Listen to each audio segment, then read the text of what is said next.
Hi అండి. ఈ ఒక్క వీడియో చూస్తే మీరు జీవితంలో యూట్యూబ్‌లో మినపప్పు రుబ్బడానికి వేరే వీడియో వెతకాల్సిన అవసరం అయితే ఉండదు. సో, ఒక్క సెకండ్ కూడా మిస్ అవ్వకుండా చూడండి. చాలా ట్రిక్స్ ఉంటాయి. సో దట్ మీరేవి కూడా మిస్ అవ్వరనమాట. చూడండి పిండి ఎంత ఫ్లఫీగా, ఎంత సాఫ్ట్‌గా, ఎంత ఎయిరీగా బబుల్స్‌తో నిండిందో. ఇలా ఉన్న పిండి చాలా లైట్‌గా ఉంటుంది. అస్సలు బరువు అనిపించదు. ఇలా పిండి మనం తయారు చేసుకుంటే మనకి ఫర్మెంటేషన్ కూడా సూపర్‌గా అవుతుంది. ఫస్ట్ స్టెప్ అయితే మంచి క్వాలిటీ ఉన్న మినపప్పు సెలెక్ట్ చేయడం చాలా ఇంపార్టెంట్. పార్ట్ స్టాక్ అయితే మళ్ళీ బ్యాటర్ క్వాంటిటీ చాలా తక్కువ వస్తుంది. ఫ్రెష్ దాల్ అయితే ఫ్లఫీ బ్యాటర్ కూడా వస్తుంది. ప్లస్ వాల్యూమ్ కూడా ఎక్కువ వస్తుంది. స్ప్లిట్ అయితే మరీ మంచిది. అలా తీసుకున్న పప్పుని మునిగే వరకు నీళ్లు పోసుకొని కనీసం 5 గంటలు నానబెట్టుకోవాలండి. నానబెట్టుకున్న తర్వాత బాగా కడిగేసుకోవాలి. నేనైతే గ్రైండర్‌లో రుబ్బుతున్నాను. మీ దగ్గర గ్రైండర్ ఉన్నా, మిక్సీ ఉన్నా సరే గ్రైండర్ అయితే ఇలా ఫిట్ చేసుకోండి. డ్రమ్ ఇలా ఫిట్ చేసుకొని దానికి మళ్ళీ 2 వీల్స్ ఉన్నది ఇస్తారు మోటారు. ఆ మోటార్ దానికి ఫిట్ చేసుకొని తర్వాత దాని పైన స్క్రూ తిప్పేస్తే గ్రైండర్ ఫిట్ అయిపోతుందనమాట. ఏది మనం మిక్సీ యూజ్ చేసినా, గ్రైండర్ యూజ్ చేసినా పర్వాలేదు. కాపోతే పిండి మనకు మెత్తగా రావాలంటే నేనొక టిప్ చెప్తాను. అది ఫాలో అవ్వండి. చాలా మెత్తగా వస్తుంది. నేనైతే గ్రైండర్ యూజ్ చేస్తున్నాను కాబట్టి కొంచెం నాకు స్లోగా తిరుగుతది కాబట్టి ఎక్కువ పిండి అనేది వస్తది. మిక్సీ యూజ్ చేస్తే మటికి అంత పిండి వచ్చే అవకాశం ఉండదు. ఎక్కువ వాల్యూమ్ అయితే రాదు. కానీ పిండి మటికి మెత్తగా రావడం రెండిట్లో ఒకేలా వస్తుందండి ఈ ప్రాసెస్ ఫాలో అయితే. చూడండి ఇప్పుడు తిప్పేసాను కదా! ఇప్పుడు నేను కొంచెం కొంచెంగా మనం పప్పు వేసుకోవాలనమాట. ఒకేసారి ఎక్కువ పప్పు వేయకూడదు. పప్పు మెత్తగా రావాలంటే మనం ఐస్ వాటర్ యూజ్ చేయాలండి. ఇక్కడ నేను ఐస్ వాటర్ యూజ్ చేస్తున్నాను. ఎప్పుడైనా సరే మనం గ్రైండ్ చేసుకునే ముందు 30 మినిట్స్ ముందు పప్పు కూడా ఫ్రిడ్జ్‌లో పెట్టుకోవాలి. ఒక 15 మినిట్స్. అలాగే వాటర్ కూడా మనం ఫ్రిడ్జ్‌లోంచి తీసుకుంటే ఐస్ వాటర్ యూజ్ చేస్తే పప్పు అనేది చాలా సాఫ్ట్‌గా వస్తుంది. వెదర్ మనం గ్రైండర్‌లో యూజ్ చేసినా లేదా మిక్సీలో వేసినా, ఇందులో వేసినా ఐస్ వాటర్ యూజ్ చేస్తే చాలా సాఫ్ట్‌గా బ్యాటర్ వస్తుందనమాట. ఇంకా లిడ్ పెట్టేసి క్లోజ్ చేసి మనం గ్రైండర్ ఆన్ చేసేసాము. ముందుగా మనం గ్రైండర్ స్టార్ట్ చేసి తర్వాత కొద్ది కొద్దిగా దాల్ వేసుకోవాలండి. ఒక్కసారిగా మొత్తం దాల్ వేయకూడదు. అదే ఇంపార్టెంట్ స్టెప్ అనమాట.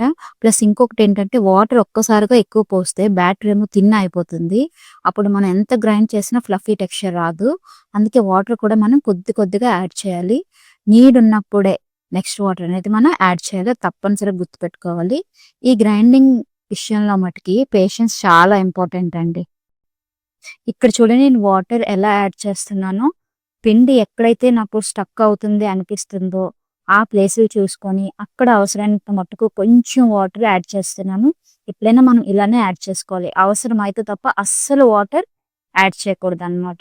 ఎందుకంటే వన్స్ మనం ఎక్కువ వాటర్ యాడ్ చేస్తే బ్యాటర్ పలుచన అయిపోతుంది. పలుచన అయిపోతే మనకి ఇంకా అది అంత ఫ్లఫీ టెక్స్చర్ రాదు. బ్యాటర్ బాగా ఎయిరీగా రావాలంటే మనం ఎక్కువ ఎయిరింగ్ చేయాలి దానికి.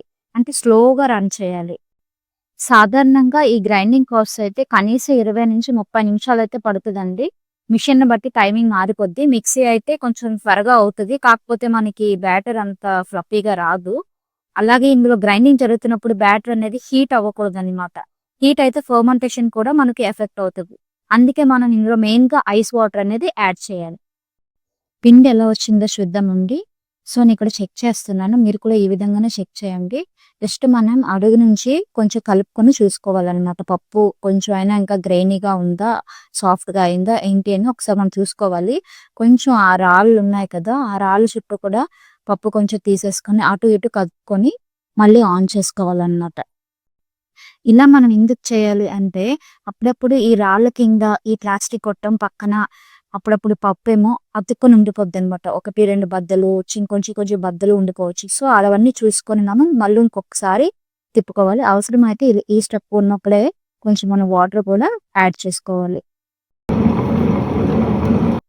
ఇంకొక టిప్ ఏంటంటే పప్పు నానబెట్టేటప్పుడు పప్పు కనీసం 2, 3 ఇంచెస్ వరకు వాటర్ ఉండేలా చూసుకోవాలి. ఎందుకంటే పప్పు నానేటప్పుడు ఇంక్రీజ్ అవుతుంది సైజ్.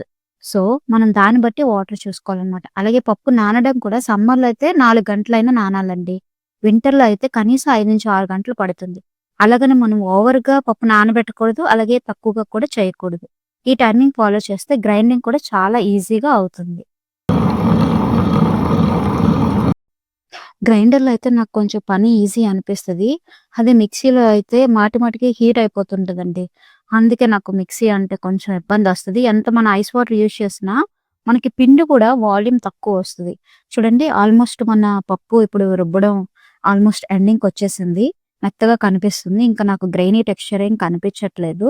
సో, ఇలా ఉన్నప్పుడు మనం దీన్ని ఆపేసుకొని ఇంకొకసారి చెక్ చేసుకుందాం. అలాగే పప్పు ఎంత మెత్తగా వచ్చిందో కూడా మనం ఒకసారి చేత్తో ఇలా చూసుకోవాలన్నమాట. చూడండి చాలా సాఫ్ట్‌గా అయిపోయింది. బాగా ఎయిర్ గ్యాప్స్ వచ్చినట్టుగా పప్పు అయిపోయింది కదా! ఇంక మనం ఇది ఆఫ్ చేసేసుకోవాలి. గ్రైండర్ ఆఫ్ చేసుకొని, ఈ పప్పు అంతటిని కూడా పిండినంతటిని కూడా మనం ఒక గిన్నెలోకి తీసేసుకోవాలి.